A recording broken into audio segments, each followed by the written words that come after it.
Morning మ్యాగజైన్కి స్వాగతం. ప్రముఖ దినపత్రికలు వస్తున్న వార్తలు వెనక్కి జరుగుతున్న పరిణామాలు చూద్దాం.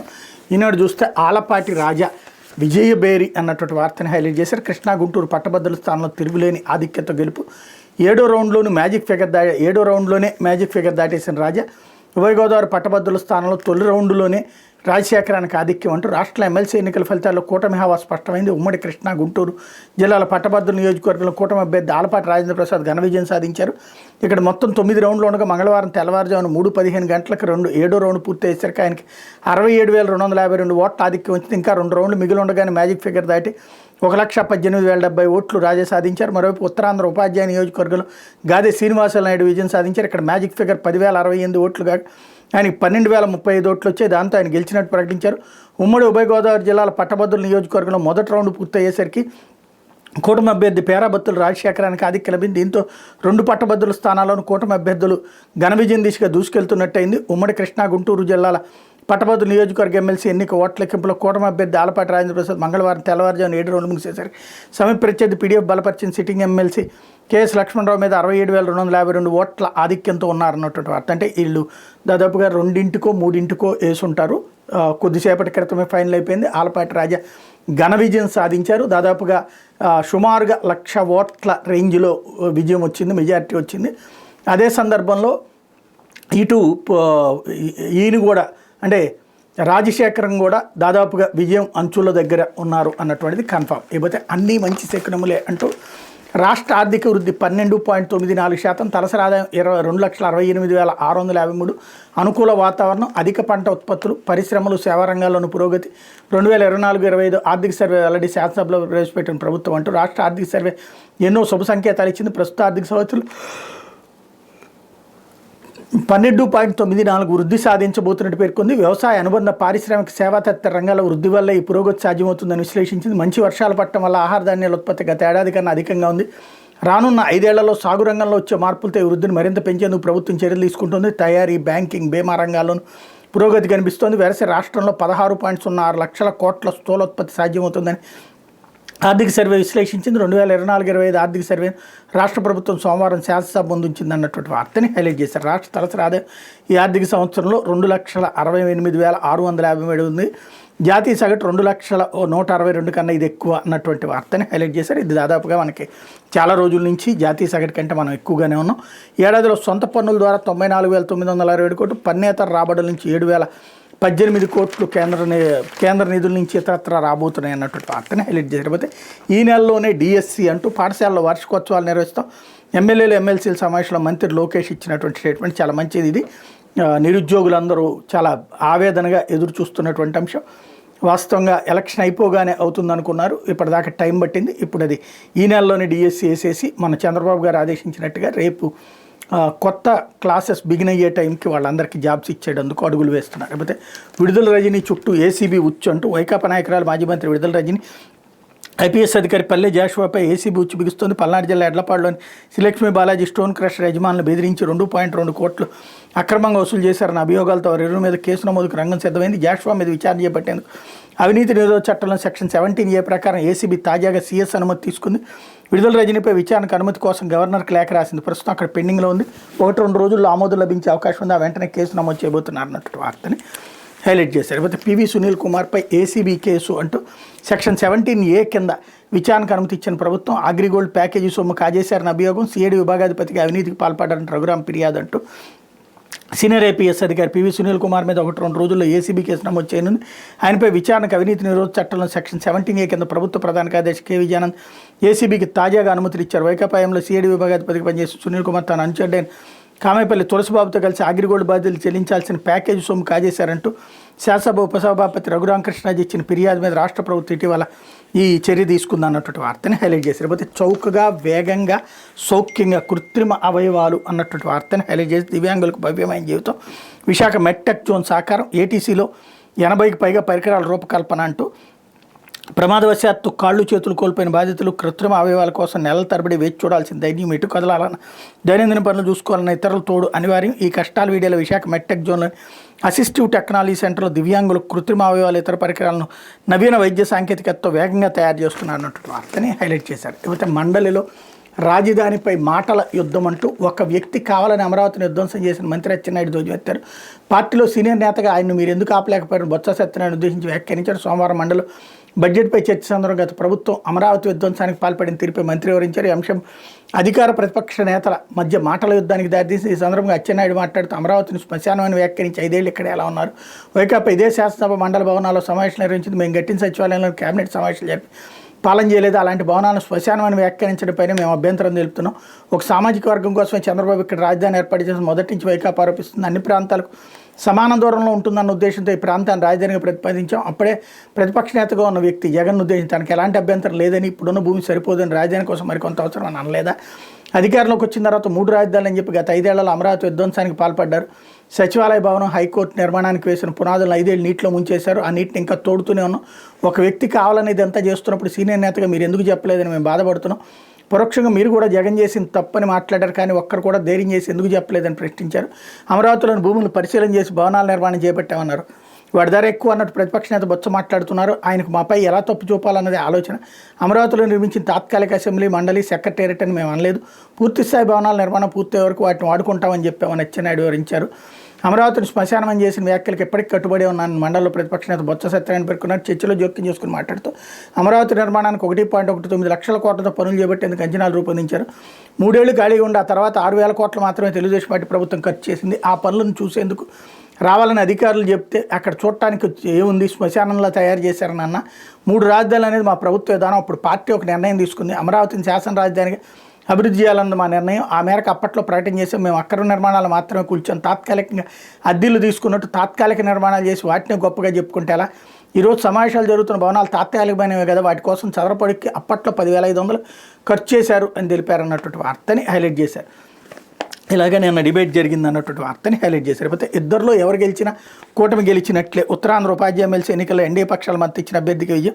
యూటీఎఫ్ ముసుగులో వచ్చిన వైకాపా ఘోర తిరస్కరణ, వ్యూహాత్మకంగా వ్యవహరించి ఆ పార్టీ కుట్రను తిప్పికొట్టాం. పల్లా శ్రీనివాసరావు, అచ్చెన్నాయుడు స్పష్టీకరణ. ఉత్తరాంధ్ర ఉపాధ్యాయ ఎమ్మెల్సీ ఎన్నికల్లో కూటమి పక్షాల మద్దతు ఇచ్చిన అభ్యర్థి విజయం సాధించారు తెలుగుదేశం పార్టీ రాష్ట్ర అధ్యక్షుడు పల్లా శ్రీనివాసరావు. వ్యవసాయ శాఖ మంత్రి అచ్చెన్నాయుడు స్పష్టం చేశారు. యూటీఎఫ్ ముసుగులో పోటీ చేసిన వైకాపా కుట్రను ఛేదించేందుకు, ఉపాధ్యాయుల ఓట్లు చెదిరిపోకుండా చూసుకునేందుకు పీఆర్టీయూ, ఏపీటీఎఫ్ తరపున పోటీ చేసిన అభ్యర్థులు తాము మద్దతు ఇచ్చామని వివరించారు. ఇదొక అమాయకత్వంతో కూడినటువంటి, చక్కగా గెలిచాము, ఇందులో మేము అనవసరంగా జోక్యం చేసుకున్నాం అని చెప్పినా పర్లేదు, లేదా సైలెంట్గా ఉంటే పోతుంది. అలాంటిది అదేదో మేము ఇద్దరికి మద్దతు ఇచ్చాము, గెలిచినోడు కూడా మావాడే అని చెప్పుకుంటే అమాయకత్వంగా ఉండదు. అక్కడ అదేమంటే బీజేపీ వాళ్ళకి మద్దతు ఇచ్చింది కాబట్టి అది మేము మద్దతు ఇచ్చినట్టే.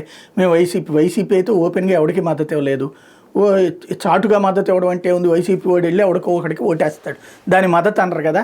అధికారికంగా మద్దతు ఇచ్చిన దాన్ని అబ్బెబ్బే మేము అట్ట ఇవ్వలేదు, మేమే గెలిపించుకున్నాం అనేటటువంటిది అది వ్యూహం అని చెప్పి దాంట్లో అనవసరమైనటువంటి డిఫెన్సివ్ గేమ్ నడుపుతున్నారు. లేకపోతే సాక్షి వచ్చాడు బాబు ప్రజాకంటక పాలనకు టీచర్ల చెంపదెబ్బ, మాస్టర్ స్ట్రోక్ అంటూ ఉత్తరాంధ్ర టీచర్ ఎమ్మెల్సీ ఎన్నికల్లో కూటమి అభ్యర్థి రఘువర్మ ఓటమి. ఉపాధ్యాయ సంఘాల అభ్యర్థి గాదే శ్రీనివాసనాయుడు ఘన విజయం. రెడ్ బుక్ రాజ్యాంగంపై రోళ్లకర్ర హుల్పించిన టీచర్లు, అధికార బలం ఉపయోగించిన ప్రలోభాలు పెట్టిన ఫలించిన పన్నాగాలు. టీడీపీ కూటమి సర్కార్పై వెలువెత్తుతున్న ప్రజాగ్రహానికి నిదర్శనం. ఏడాదిలోపు ఈ స్థాయిలో ప్రభుత్వంపై వ్యతిరేకత మీద సర్వత్రా చర్చ. ముందంజులో ఆలపాటి, ఏలూరులో తొలి రౌండ్లో రాజశేఖర ఆధిక్య, నా విజయానికి ఏ పార్టీతోనూ సంబంధం లేదంటూ విజేత గాదే ఇచ్చినటువంటి స్టేట్మెంటు ఇక్కడ హైలైట్ చేశారు. అంటే ఎమ్మెల్సీగా గెలిచినటువంటి గాదే శ్రీనివాసనాయుడు నేను పార్టీలకు అతీతం అని చెప్పి ప్రకటించడం అన్నది ఇక్కడ కీ పాయింట్ అనమాట. లేకపోతే గెలిచినోడే మావాడు అంటూ టీడీపీ సరికొత్త నాటకం. గాదే తనవాడంటూ మంత్రి అచ్చెన్న వ్యాఖ్యలు, తమవాడంటూ అచ్చెన్న వ్యాఖ్యలు. ఎన్నికల అధికారికంగా రఘువర్మకు టీడీపీ మద్దతు అన్నటువంటి వార్తని హైలైట్ చేశారు. లేకపోతే జగన్దే జనరంజక పాలన అంటూ 2024-25 సామాజిక ఆర్థిక సర్వే చెప్పింది సత్యమిదే. చంద్రబాబు పాలనలో ఏడాది తిరగకుండా ఎన్నో అప్పులు. 23-24 వరకు వాస్తవ బడ్జెట్ అప్పు 4.91 లక్షల కోట్ల, 24-25 నాటికి 5.64 లక్షల కోట్ల పెరుగుదల. జీఎస్డీపీలో 35.15% పెరిగినప్పుడు తగ్గిన రాబడి, పారిశ్రామిక వృద్ధి లేదు. రెవెన్యూ, ద్రవ్యలోటు, నిత్యావసరదారులు భారీగా పెరుగుదల. జగన్ హయాంలో తగ్గిన పేదరికం, మెరుగైన జీవనోపాధి. డీబీటీతో లీకేజీ లేకుండా లబ్ధిదారులకు ఆర్థిక సాయం. వైఎస్ఆర్సీపీ పాలనలో నాడు నేడు ద్వారా భారీగా మౌలిక సదుపాయాల కల్పన. రైతుల కోసమే సెకీ విద్యుత్ ఒప్పందం. వ్యవసాయంలో 5 ఏళ్లు గణనీయమైన ప్రగతి అంటూ దాని మీద పూర్తి స్థాయి కథనాలు. వాళ్ళకి అనుకూలంగా అంటే రాబోయే రోజులు బాగున్నాయి అని చెప్పి ఈనాడు రాసుకొస్తే, అదే సందర్భంలో జగన్దే జనరంజక పాలన ఇప్పటిదాకా జరిగింది అద్భుతం అని చెప్పి ఇచ్చిన సర్వే పాయింట్స్ని వీళ్ళు హైలైట్ చేసుకున్నారు. లేకపోతే అవి సీఎం పదవిలో ఉన్నవారు మాట్లాడే మాటలైన. చిత్తూరు జిల్లాలో చంద్రబాబు వ్యాఖ్యలపై మండలంలో బొత్స ఫైర్. లబ్ధాలకు రాజకీయాల పార్టీలు అంటగడతారు, వ్యవస్థలే సిగ్గుపడాలి, వైఎస్ఆర్సీపీ ప్రభుత్వంలో మా సీఎం ఎప్పుడు మా పార్టీకి వాళ్ళకే సాయం చేయమని చెప్పలేదు, ఆ 5 ఏళ్ళు రాగద్వేషాలకు అతీతంగా పార్టీలతో సంబంధం లేకుండా అరువులందరికీ సాయం చేశాం, బాబు వ్యాఖ్యలపై సీఎంఓ వివరణ ఇవ్వాల్సిన అవసరం లేదా, తమ ప్రభుత్వానికి పేదలే ప్రాతిపదికన మంత్రి అచ్చెన్నాయుడు, అయితే సీఎం మాటలు తప్ప అంటూ బొత్స నిలదీత అన్నటువంటి వార్తని హైలైట్ చేశారు. లేకపోతే ఆడపిల్లలపై మాదక ద్రవ్యాల ప్రయోగం చంద్రబాబు ప్రభుత్వం చేసుకుంటున్న ప్రచారానికి రాష్ట్రంలో పరిస్థితులకు పూర్తి భిన్నమైన పరిస్థితులు ఉంటున్నాయని మరోసారి రుజువైంది. కూటమి ప్రభుత్వం చేస్తున్న ప్రచారంలో వాస్తవం లేదని శాసనసభ సాక్షిగా తేడతెలమైంది. ఈగల విభాగాన్ని నెలకొల్పి గంజాయి డ్రగ్స్ నియంత్రించే సీఎం మంత్రులు డబ్బా కొట్టుకుంటున్న తరుణంలో రాష్ట్రంలో మత్తు పదార్థాల విషయంలో ఆందోళనకర పరిస్థితులు ఉన్నాయని, ఇప్పుడే సులువుగా మత్తు పదార్థాలు లభ్యమవుతున్నాయని టీడీపీకి చెందిన మహిళా ఎమ్మెల్యేలే చట్టసభలో కుండబద్దలు కొడుతున్నారు. సోమవారం అసెంబ్లీ ప్రశ్నోత్తరాల సమయంలో రాష్ట్రంలో మాదక ద్రవ్యాల వినియోగం పెరుగుదలపై టీడీపీకి చెందిన కడప ఎమ్మెల్యే రెడ్డిప్ప గారి మాధవి విస్తుపోయే వాస్తవాలు వెల్లడించారు. పాఠశాలలు, కళాశాలల దగ్గర చిల్లర దుకాణాలు, కూల్ డ్రింక్ షాపులు విచ్చలవిడిగా మత్తు పదార్థాలు లభ్యమవుతున్నాయని, చిన్నపిల్లలు సైతం మత్తుచ్చులో చిక్కుంటున్నారని ఆవేదన వ్యక్తం చేశారు. రాష్ట్ర వ్యాప్తంగా విద్యాసంస్థలకు చుట్టుపక్కల ఉండే దుకాణాలు, కూల్ డ్రింక్ షాపుల విద్యార్థులు ముఖ్యంగా ఆడపిల్లలపై మత్తు ప్రయోగం జరుగుతుందన్నారు. కూల్ డ్రింకులో ఒక రకమైన మత్తు మందు కలిపి దానికి ఆడపిల్లల్ని అలవాటు పడేలా చేస్తున్నారని తెలిపారు. మత్తుకు అలవాటు పడిన ఆడపిల్లల ద్వారా వారి స్నేహితులను కూడా ఈ ఉచ్చులోకి లాగుతున్నారని వెల్లడించారు. మత్తుకు బానిసలుగా మార్చి వాళ్ళపై అఘాయిత్యాలకు పాల్పడుతున్న ఆవేదన వ్యక్తం చేశారు. దీన్ని అరిగట్టేలా పోలీసు శాఖ చర్యలు తీసుకోవాల్సి ఉందని, తాడిపత్రి నుంచి పొద్దుటూరుకు, అక్కడి నుంచి కడపకు మత్తు పదార్థాలు, పెయిన్ కిల్లర్ సరఫరా అవుతున్నాయని వివరించారు. వ్యవహారంపై ప్రభుత్వమే ప్రత్యేకంగా దృష్టి సారించాల్సి ఉందన్నారు. కాగా రాష్ట్రంలో చిల్లర కొట్లలో గంజాయి, డ్రగ్స్ చిన్నపిల్లలకు సైతం అందుబాటులో ఉంటున్నాయని గుంటూరు పశ్చిమ ఎమ్మెల్యే గల్లామాధవ్ అన్నారు. వీటికి అడ్డుకట్ట వేయలేకపోతున్నామంటూ ఆమె ఆవేదన వ్యక్తం చేశారు. అంతకుముందు గజపతి నగరం ఎమ్మెల్యే అదితి విజయలక్ష్మి మాట్లాడు, పాఠశాలల వద్ద చిల్లర కొట్లలో, తినుబండారాల్లో పిల్లలకు మత్తు పదార్థాలు కలిపి అమ్ముతున్నారని తెలిపారు. దీనికి అడ్డుకట్ట వేయాలని ప్రభుత్వాన్ని కోరారు. గత ఏడాది నవంబర్లో జరిగిన అసెంబ్లీ సమావేశాల్లోనూ ఎమ్మెల్యే రెడ్డిప్ప గారి మాధవ్ సభలో మాట్లాడుతూ గతంతో పోలిస్తే రాష్ట్రంలో గంజాయి, ఇతర మత్తు పదార్థాల లభ్యత పెరిగిందంటే అప్పట్లో ప్రభుత్వం దృష్టికి తీసుకొచ్చారు. ఇదే అంశంపై తాజా సమావేశాల్లో మరోసారి మాట్లాడడం గమనార్హం అన్నటువంటి వార్తని హైలైట్ చేశారు. అయితే ప్రత్యక్ష ప్రసారాన్ని ఎందుకు నిలిపేశారు అంటూ శాసనమండలి ప్రత్యక్ష ప్రసారం ఆగిపోవడంపై వైఎస్ఆర్సీపీ పక్షం అనుమానం వ్యక్తం చేసింది. మండలి సోమవారం ప్రారంభమైన వెంటనే మిర్చి రైతుల సమస్యలు చర్చించాలి, ప్రభుత్వం మిర్చి రైతులను ఆదుకోవాలని కోరుతూ వైఎస్ఆర్సీపీ ఇచ్చిన వాయిదా తీర్మానం చైర్మన్ కొయ్య మోషేష్ బాబు తిరస్కరించారన్నటువంటి వార్తని, దాన్ని ఆ సందర్భంగా అక్కడ లైవ్ ఆగిపోయింది అన్నటువంటి వార్తని హైలైట్ చేశారు. లేకపోతే ఆంధ్రజ్యోతి వచ్చాడు, కూటమికే జేజేలు అంటూ పట్టభద్ర ఎమ్మెల్సీల్లో తిరుగులేని టీడీపీ, నాడు వైసీపీ హయాంలో 3 చోట్ల జయకేతనం, నేడు 2 స్థానాలు గెలుపు దిశగా పైన, కృష్ణా గుంటూరులో అనూహ్య ఆధిక్యం, 1వ ప్రాధాన్యంలో బంపర్ మెజార్టీ, ఉమ్మడి గోదావరిలోని భారీ ఆధిక్యంలో 2 చోట్ల అభ్యర్థులు నిలపలేని వైసీపీ మద్దతు పలికిన అభ్యర్థులకి ఓటర్ల షాక్, లక్ష్మణరావు కొంప ముంచిన ఆ పార్టీ మద్దతు, ముమ్మార్లు ఎమ్మెల్సీగా బలమైన నేపథ్యం అయినా వైసీపీ ముద్రతో విద్యావంతులు దూరం, ఉత్తరాంధ్ర టీచర్స్ ఎమ్మెల్సీపై వైసీపీ వింత ప్రచారం, పీఆర్టీయూ ఏపీటీఎఫ్ అభ్యర్థులు ఇద్దరికీ టీడీపీ మద్దతు, పీఆర్టీయూ విజయాన్ని ఓటంగా చెప్పుకుంటూ వైసీపీ సంతృప్తి, ఆ పార్టీ మద్దతు పలికిన అభ్యర్థికి 3వ స్థానం అన్నటువంటి వార్తని హైలైట్ చేశారు. ఓ పక్కన వీళ్ళే చెప్తున్నారు వాళ్ళు పోటీ నిలపలేదని. వైఎస్ఆర్ కాంగ్రెస్ పార్టీ ఒక్క ప్రెస్ కాన్ఫరెన్స్ అన్న పెట్టి ఇదిగో వీళ్ళకి మద్దతు ఇస్తున్నామని ఏమన్నా చెప్పిందా, వీళ్ళే ఊహించేస్తారు. అక్కడేమో తెలుగుదేశం, జనసేన ప్రెస్ మీట్లు పెట్టి మరీ చెప్పారు రఘువర్మకి మద్దతు అని చెప్పి, ప్రెస్ నోట్లు కూడా రిలీజ్ చేశారు, మీటింగులు కూడా పెట్టారు రఘువర్మకి తెలుగుదేశం పార్టీను జనసేన. అదేమో అట్లేమీ లేదని ఇందాక ఈనాడులోనేమో తెలుగుదేశం ఎట్లా అంటుందని రాస్తే వీళ్ళు ఏకంగా వీళ్ళని ఎత్తినేసేసుకుని కార్యకర్తల్లాగా రాసేశారు. ఇదే ఉంటుంది వీళ్ళ విచిత్రమైనటువంటి అంశం. లేకపోతే చంద్రబాబుతో పవన్ భేటీ అంటూ ఎమ్మెల్సీ అభ్యర్థులు, తల్లికి వందనం, అన్నదాత సహపాల అంశాలపై చర్చ, సీఎం ఛాంబర్ గంటపాటు సమావేశం, బడ్జెట్ కేటాయింపులు బాగున్నాయి, అభివృద్ధి సంక్షేమం బ్యాలెన్స్ అంటూ జనసేన అని స్టేట్మెంట్ ఇక్కడ హైలైట్ చేశారు. అయితే గ్రీన్ హైడ్రో గ్లోబల్ హబ్గా ఏపీ తిరుపతి జిల్లా ఏర్పేడులో గ్రీన్ హైడ్రోజన్ ప్లాంట్ ప్రారంభం, వర్చువల్గా ప్రారంభించిన సీఎం, 1000 కోట్లతో ప్లాంట్ ఏర్పాటు, స్థానికంగా 2000 మందికి ఉపాధి, గ్రీన్ హైడ్రోజన్ ఉత్పత్తులు ఆంధ్రప్రదేశ్ ప్రపంచ కేంద్రంగా మారుతుందని ముఖ్యమంత్రి చంద్రబాబు అన్నారు.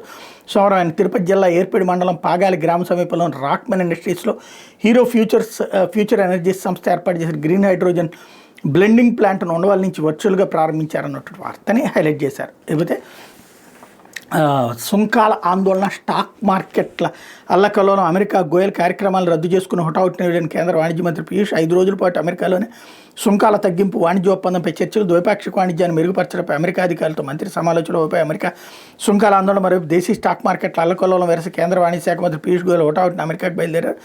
ట్రంప్ సుంకాల ప్రకటన కారణంగా గత 2 వారాలుగా దేశీ స్టాక్ మార్కెట్లో తీవ్ర నష్టాలు ఎదురవుతున్నాయి. గత శుక్రవారం ఒక్క రోజులో 10 లక్షల కోట్ల మదుపర్ల సంపద ఆవిరైంది. తాజాగా సోమవారం సెన్సెక్స్ 112.46 పాయింట్లు నష్టపోవడంతో పాటు నిఫ్టీకి 5 పాయింట్ల మేర నష్టం వాటిల్ది అన్నటువంటి వార్తని హైలైట్ చేశారు. లేకపోతే అనోరాకు ఆస్కార్ పంట అంటూ హాలీవుడ్ చిత్రానికి 5 అవార్డులు, ఉత్తమ దర్శకునిగా సీన్ బేకర్, ఉత్తమ నటుడిగా ఆండ్రియన్ బ్రాడీ, ఉత్తమ నటిగా మైకీ మ్యాడిసన్, భారతీయ లఘు చిత్రం అనూజకు నిరాశ, ఆస్కార్ బృందంలో తెలంగాణ వాసి సుమంత్ రెడ్డి అన్నటువంటి వార్తని హైలైట్ చేశారు. అయితే పెళ్లి చేసుకున్న వెంటనే పిల్లల్ని కనండి, గతంలో కుటుంబ నియంత్రణపై గట్టిగా దృష్టి పెట్టాం, జనాభా తగ్గితే లోక్సభ సీట్లు కోల్పోతాం, పునర్విభజనలో మన రాష్ట్రానికి నష్టం, ఆ లోపు ఎక్కువ మంది పిల్లలు కానండి, వాళ్ళకి మంచి తమిళ పేర్లు పెట్టండి, నూతన వధువులకు తమిళనాడు సీఎం స్టాలిన్ పిలుపు అన్నటువంటి వార్తని ఇక్కడ హైలైట్ చేశారు. మరి వాళ్ళని ఎవరు పెంచుతారు, మరి ప్రభుత్వం ఏమైనా పెంచి ఖర్చులు పెట్టుకుంటుందేమో చూడాలి. అయితే విజయవాడలో నీటి విమానాశ్రయం అంటూ సీప్లేన్ ప్రాజెక్టులో ప్రకాశం బ్యారేజీ వద్ద ఏర్పాటు, 20 కోట్ల ఎంతో ఏఏ అంచనాలు, హైదరాబాద్ ప్రకాశం బ్యారేజీ మార్గంలో బెడ్ల స్వీకరణ అన్నటువంటి వార్తని హైలైట్ చేశారు.